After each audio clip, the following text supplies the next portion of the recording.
Yes, magandang hapon sa inyong lahat. Welcome to the Netherlands. Ikaw na pala mag-welcome. Ako na mag-welcome sa inyo. Malapit ko na ma-memorize ang ano nila, bus stop at mga tram rides nila. Tram stops nila dito. Kadaghan po ko nawala. Madaming beses na rin ako nawala dito. Unang pagpasalamat ko sa inyong lahat sa patuloy ninyo na pagpunta dito at magpapakita ng suporta para kay dating Pangulong Rodrigo Duterte. At pasasalamat sa mga hindi makapunta dito sa Netherlands pero araw-araw na nag-aabang ng balita patungkol kay dating Pangulong Duterte, lalo na sa ating mga social media personalities, no, na maga, araw, gabi, 24 hours online para lang magbigay ng balita at para depensahan si dating Pangulong Rodrigo Duterte at magpakita ng suporta kay dating Pangulong Rodrigo Duterte. Yung iba sa inyo, inaatake na ng mga kaibigan, inaatake na ng mga trolls, inaatake na ng mga nasa ibang spectrum ng politika natin, pero tuloy-tuloy pa rin yung pagsuporta ninyo. Yung iba sa inyo may mga cases na, no, may mga kaso na na-file na ng cases, may mga harassment na pero hindi pa rin natitinag yung paniniwala ninyo at pagmamahal ninyo kay dating Pangulong Rodrigo Duterte. Maraming salamat sa inyo. Yes. So ang mood ni President Duterte today ay very good mood. Oo. Nakita niya yung dalawa niyang apo. Tapos nagtanong siya ng mga detalye sa mga apo niya, kung kamusta na ang pag-aaral, mga ganung detalye. At nagtanong siya kung sino na ba daw ang mga namatay.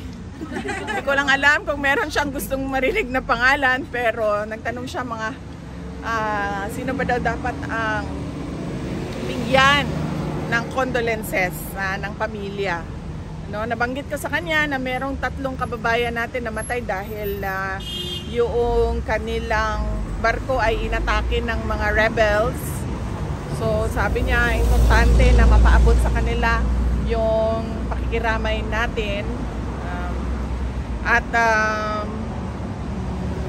Ano pa ba? Politics. Ang question mo, politics?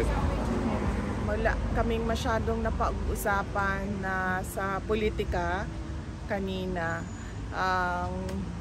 Medyo tumagal siya doon sa kanyang discussion sa jurisdiction and sa interim release niya sa kaso niya sa ICC.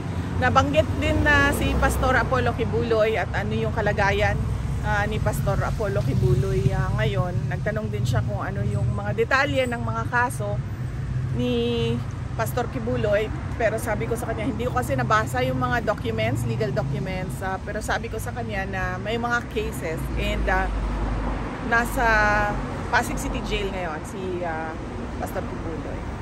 So yun ang mga napag-usapan. Sino po yung dalawang apo na kasama ko? Yung dalawang anak ko, nandoon kanina. Question? Maybe simulan po dun sa statement ninyo kahapon.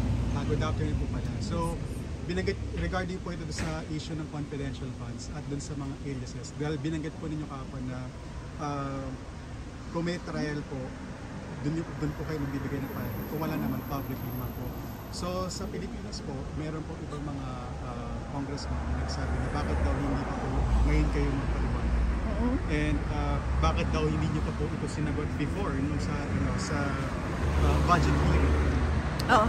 Unang-una, sa budget hearing, mapapansin nyo, wala namang confidential funds doon sa budget request namin, pero lahat nun ay confidential funds ang tanong nila from the previous years, which was already decided by the House of Representatives na hindi nila ibibigay or hindi ni-request. Hindi siya ni-request. Pangalawa, kung makikita nyo at maaalala nyo na sinabi mismo ni Congressman Stella Kimbo, let's stick to our plan. So alam mo na, at kaya ako dumating doon sa budget hearing namin na mag-isa.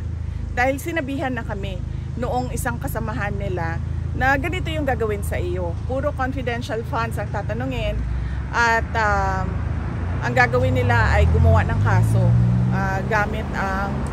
Gagamitin nila ang confidential funds para mag-imbento ng kaso. So pumunta ako doon na mag-isa during the budget hearing dahil ayokong inaapi at pinapahiya yung mga kasamahan ko sa Office of the Vice President. Noong namang hindi nila nakuha kung ano yung gusto nila during the budget hearing dahil sinabi ko na sa kanila na bahala na kayo kung anong budget ibigay nyo, wala namang problema sa amin, tutuloy pa rin yung trabaho namin, ay nagbukas sila ng investigation sa loob ng House of Representatives. 2 beses ako pumunta doon. 2 o 3? Dalawang beses. Pumunta ako doon nung pinatawag nila ako. At pinag-oath nila ako kahit wala sa rules nila. So sinabi ko, bakit nyo ako pag-oath na wala naman sa rules ninyo na kailangan mag-oath ang resource persons. In fact, kung tingnan nyo yung mga ibang hearings ng House na hindi doon sa amin, makikita mo na yung mga resource persons ay hindi talaga pinag-oath. So hindi nila masagot dahil ang kagustuhan lang naman nila ay manira, diba? So, hindi nila sinagot, umupo ako doon, sabi nila wala na kaming matatanong sa iyo kasi hindi ka naman nag-oath, pero ready akong sumagot kung ano man yung tanong nila kahit wala akong oath, diba? So, wala silang tinanong. Noong sunod na pumunta ako doon, sinamahan ko yung mga invitees nila galing sa Office of the Vice President dahil pinoprotektahan ko lahat ng mga kasamahan ko sa Office of the Vice President. In fact, kung hindi nyo napapansin, marami dyan ang hindi pro-Duterte sa Office of the Vice President dahil karamihan dyan sa kanila ay galing pa sa panahon ni Vice President Binay at Vice President Leni Robredo. So, dilawan at pinklawan talaga ang ibang mga tao dyan sa Office of the Vice President. Pero lahat yan pinoprotektahan ko. So sinamahan ko sila doon at pinoprotektahan ko sila. Pero nung sinabihan ako na you cannot speak without taking an oath, so nag-oath ako. Nung nag-oath naman ako, may tanong ba sila kahit isa? Alvin? Wala. Kahit isang tanong, walang tinanong sa akin. So, anong sinasabi nila na hindi ako sumasagot? Sumasagot ako. Pinadalhan kami ng letter ng Commission on Audit dahil sa pagpipilit ni Congresswoman Franz Castro. Sinagot namin. Pinadalhan kami ng letter ulit ng COA. Sinagot naman namin. Maayos naman yung sagot ng Office of the Vice President. So, hindi ko alam kung saan nanggagaling ang sinasabi nilang ayaw ko sumagot. Ngayon, ayaw ko sumagot kasi nag-file sila ng impeachment. At sinabi ko, since nag-file kayo ng impeachment, ay doon natin sagutin sa impeachment. Para naman ako, kasi akong tanga, kung magsasalita ako about confidential funds ngayon, na wala namang dahilan. Unang-una, nag-hearing, nandun ako, walang kahit isang tanong. Ngayon may impeachment trial, tapos magdi-discuss ako noon sa labas ng impeachment trial. Pag wala nang ibang venue, saka ako magsasalita. My explanations will be in my own time, hindi sa panahon kung kailan gusto ng mga members of the House of Representatives. Ma'am, naghain ng resolution po si Senator Alan Cayetano asking the government to move for house arrest within the Philippine embassy premises here in Holland, si Tatay Digong. Opo. Your reaction po? Hindi ako makakomment eh. Kailangan ang mag-comment nitong house arrest na ito at resolution ni Senator Alan Peter Cayetano ay yung lawyer ni Pangulong Duterte. So siguro kung isang beses maimbita ninyo si Attorney Nicholas Kaufman to give a comment, mas maganda na siya yung magbigay ng comment dito. VP, on a similar question, what's your reaction to the pronouncement of some congressman who's clearly against you for the revival of the Quadcom 2.0? We are not surprised. Kanina bago ako pumunta dito na-late pa nga ako, nagmamadali kami kasi galing ako sa isang Zoom meeting na hinahanap sa iyo ang laptop, no? Nasa akin ang laptop. So, pinatago ko lang sa iyo. So, kinuha ko na yung laptop ko ulit. Kanina, nasa Zoom meeting kami. Yun ang dinidiscuss namin. No? Kasama ka na Secretary Harry Roque, no? Na hindi ito titigil. So, wag tayo mag-expect na bago yung Congress ay titigil sila sa pangangatake nila. So, tutuloy-tuloy pa rin yung paghahabol nila sa iyo at tutuloy-tuloy yan na tambakan ka nila ng kaso. Yan din yung sinabi ko sa mga ka-meeting ko kanina. Because obviously, ang gusto nila ay burahin ang mga Duterte at mga tao na sumusuporta sa mga Duterte. In fact, kahit nga private individuals ngayon, hindi na immune dahil nakakatanggap na sila ng mga letters galing sa BIR o kung ano man yung pwedeng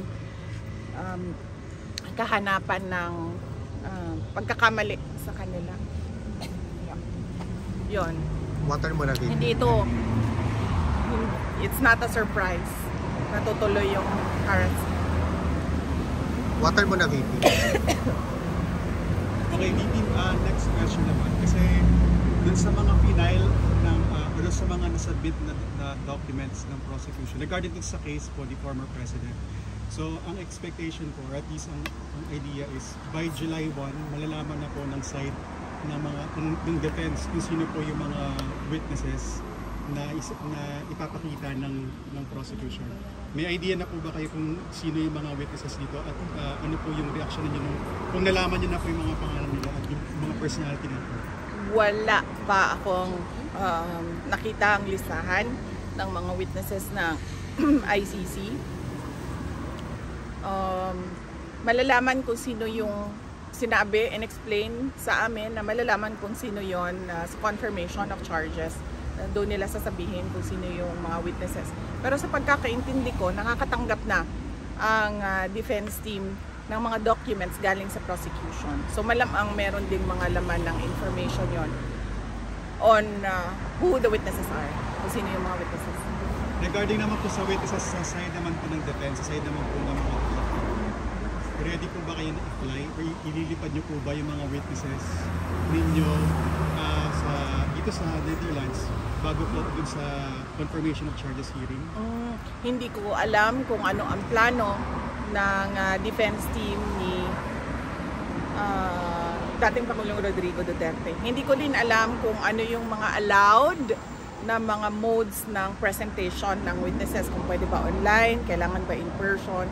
Hindi ko alam yung rules nila sa testimony ng witnesses. So kung magkakapanahon kayo na makausap si Attorney Kaufman, mas maganda na siya yung makasagot kung ano yung plano nila sa pag-attend ng witnesses. I'm from European Media Network. What can you say about the current situation of health of the former president, and what you may advise the Filipino people around the world on their reactions on this matter? Opo, ma'am. Salamat sa tanong mo, ma'am, dahil kaninang umaga, ay sige, kaon lang mo, ma'am. Ayaw lang kaulaw, ma'am. Padayon lang, ma'am. Padayon lang, ma'am. Salamat sa tanong mo, dahil kaninang umaga, ma'am, meron pong nagpadala sa akin ng photo na mukhang nasa hospital bed si dating Pangulong Rodrigo Duterte at meron siyang hospital tag, dalawang band sa kamay niya. So hindi po totoo yung photo na yon. Praise the Lord. Hindi totoo yung photo na yon. Malamang edited yung photo na yon. Ibang pasyente yon. Inano lang nila yung mukha ni dating Pangulong Duterte. Wala po siya sa hospital ng detention unit. Nandoon po siya sa regular wing ng detention unit. At kanina, naglalakad naman siya mag-isa, albeit may dala-dala siyang Tungkod.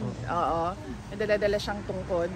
So clearly, wala siyang sakit na kumbaga kailangan niya maging bedridden. Palibasa kasi kumalat na yung umayat siya. Tapos kanina nag-flash din sa sinabi ko sa kanina lang, bakit ang pictures tatay dito ang payat? Sabi ko dito yan. Obviously, hindi. Ang galing nilang mag-edit eh. Walang picture na release ang ICC. Ma'am, is there possibility na mag-health bulletin ng ICC on the health of PRRD? Yan ang hindi ko alam. Pwede nating itanong kasama yung kung pwede ba maglabas ng photo. Yes. Pwede nating itanong sa lawyer kung pwede nilang i-request yon sa registry sa ICC. Pero nabanggit ko nga last time sa mga wala dito, sinabi ko na pumayat siya. Sobrang payat niya. Hindi na ganyan yung itsura niya na nakikita nyo sa standee sa likod. Hindi ko pa siya nakita na ganito kapayat except sa photo niya nung siya ay binata pa. Pero sinasabi ko sa inyo na pati ito nabanggit din ng nanay ko ha, hindi lang ako ang nakapansin. Hindi nagsag yung face niya. Hindi tulad sa ating lahat na bumabagsak na yung ating mga mukha. Kami, he cannot go out. Bumabagsak na yung ating mukha. Sa kanya hindi. Bumagsak yung mukha niya. Yan ang sabi ng anak ko, Mamisa. Yung mga terden na nabigyan. Sabi niya, gwapo daw si Lolo Rudy. Hindi bumagsak yung kanyang mukha. Yung kanyang wrinkles, mas marami pa nga siguro akong yung crow's feet dito. Ilan lang. Yung dito lang talaga meron sa noo. Pero yung dito wala. Tsaka yung dito niya, for an 80 years old, hindi siya malalim na parang na. It's a relief for the country. O nga, nagtataka nga ako, ma'am sabi ko nga sa mama ko, siguro merong pampaganda dyan sa loob na hindi natin alam. Baka nakasera Water quality. Water quality? Baka. Ma'am, yung Dutch doctors din, ma'am, they are really good. Oo. Yung Dutch doctors. Kasi Yes. binabalance nila yung sa diet nga at saka yung sa Oh. kasi si tatay is diet. yes. Kasi alam nila ma'am na That merong is why Pilipino he sa is Isa din yun. glowing, Oo. pero payat. Correct. Yan din yung sabi ko na baka lang kinontrol din yung kanyang weight dahil diabetic siya. Correct. Ma'am, No more regarding- questions? Regarding po, going back dun sa topic ng impeachment, sabi po ni House of Representatives, Secretary General Reginald Velasco na wala raw pong na-violate yung office nga na rules sa hindi pagka-transmit agad ng first 3 impeachment complaints dun sa office of the Speaker. Any comments po? Sumagot na lang siya sa Supreme Court. Hiningi naman ng Supreme Court lahat Correct. nung mga sa tingin nila ano bang tawag doon? Response nila. Answer. Sa mga sa tingin nila merong irregularity. Nagtanong na ang Supreme Court doon sa mga questions na sa tingin nila may irregularity. So wag siya sumagot sa atin. Hindi naman tayo nagtatanong. Doon sa Supreme Court siya sumagot.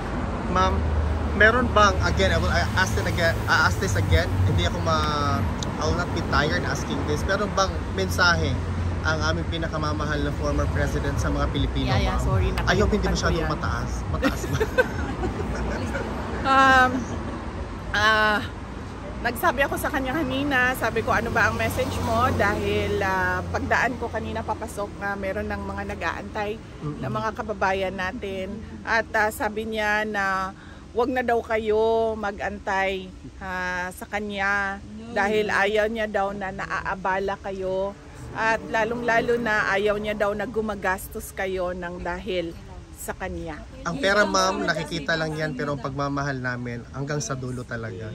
Alam ba niyo yung July 19? Nakalimutan ko sabihin. Bukas na lang, ma'am. Tomorrow, Monday is Sa another day. Sa Tuesday, sasabihin ko na. Kalimutan ko na naman It's okay, yung ma'am. July 19. Imbitahin ko nga siya, no? Sabi ko. Oo, ma'am. Sige, ma'am. Please, ibitahin. Baka makapunta ka. Okay na? Yes, yes. Ikaw, ma'am. Okay. Last question. Yes, ma'am. I already asked this to your mother. I know that the former president would like us to go home, but we are all happy that we are here. I hope that we are not giving him a burden that we are here every day. Does it affect his health? I don't think so, ma'am. Maybe he's just thinking of your comfort. We're so comfortable here, madam. We're so happy together here. Getting How fat about na. Is you? that true, everybody? Yes. Yes. How about you, Last VP? question dito. VP, Sir. so what do you have to say those detractors saying it's so expensive for the lawyer buying that lots of money. Sorry again. So VP, what do you have to say to those detractors saying that having Attorney Kaufman must be very expensive, therefore the detractors have lots of money?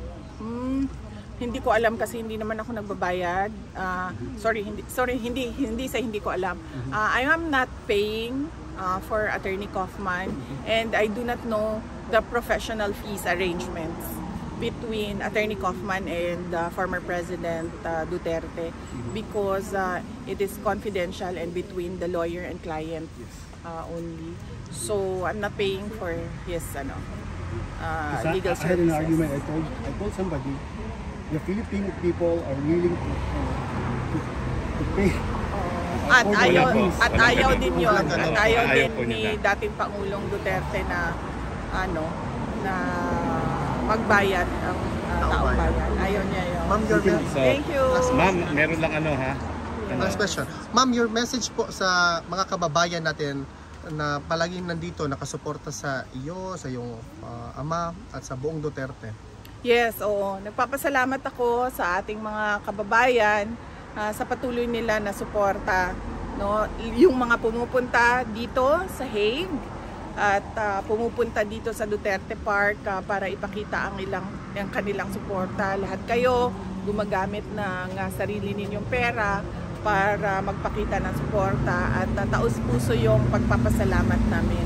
Wag lang natin kalimutan na ang ipinaglalaban nating lahat ay hindi yung tao, hindi Yes. si Pangulong Duterte Yes. o hindi si Inday Sara Duterte. Ang pinaglalaban natin dito ay yung bayan Yes. natin. At bawat pamilyang Pilipino. Yung injustice Yes. at rendition Yes. na ginawa nila sa isang Pilipino na kinuha nila sa loob ng ating bansa at hinatid nila dito. At ginastusan pa Yes. nila ng gobyerno. Pati yung Ginastusan ng witness. gobyerno para ihatid ang isang Pilipino dito sa Hague. At huwag natin kalimutan ang mga issue sa bayan natin, tulad ng blanco sa Yes. budget. Napakaraming mga kababayan natin ang tahimik sa blanco na mga budget. At yung pagkuha ng pera ng PhilHealth at yung apparent na pagsisinungaling, iba yung sinasabi ngayong araw na ito, iba yung sasabihin bukas, at yung pagkapaako ng mga pangako. Unang-una na yung Bigas. 20 ang bugas. 20 ang bukas. VP, do you have... Thank you. Thank you for giving us hope. Well, yes, yan lagi sinasabi sa akin, but ang paalala ko lang din sa lahat, hindi ito trabaho ng isang tao lang. Correct. No, trabaho natin itong lahat. Trabaho natin ang ayusin ang ating bayan, Yes. at trabaho natin na paniguraduhin na kung ano yung nakikita natin sa Netherlands Yes. ay makikita natin doon sa ating pinakamamahal na Pilipinas. Thank you, VP. Keep Ma'am, shining do you like have a time for star. pictures? Sa schedule lang Oh. po. Ma'am, Yes, last po, schedule. sa schedules ko po. So, Opo. confirm na po na pupunta kayo dito ng Tuesday. Meron na po ba Yes, kayo? yes. May confirmation ako sa detention unit na schedule sa Tuesday, July 15. Tapos ang schedule, sabi niyo po, until 22 po kayo dito sa Opo. Hague. And then, after nun ma'am, didiretso na kayo ng South Korea, tama po ba? Or uuwi po ba muna kayo ng Pilipinas? Tama po ba ma'am? Oo, kasi medyo mahal kasi pag dumiretso ako ng Korea. So, ang nangyari ay uuwi ako ng Pilipinas, tapos lilipat ako ng airplane papuntang Korea. Sa parang magiging connecting flight yung nasa Manila. Day over ma'am yung Manila ganun. Tapos ma'am, mga... Sasama ka? VP, sama ako, VP. Sama kami. Okay na. Sama ka, meron ba kayong mga visa para sa Korea? Wala. Mag-apply na Mag-look up kami kayo. tomorrow, VP. Mag-apply na Okay. kayo. Okay na, Good ka na? Okay na, thank Oo. you. O yung mga seaman na merong paalis na barko, nasa na yung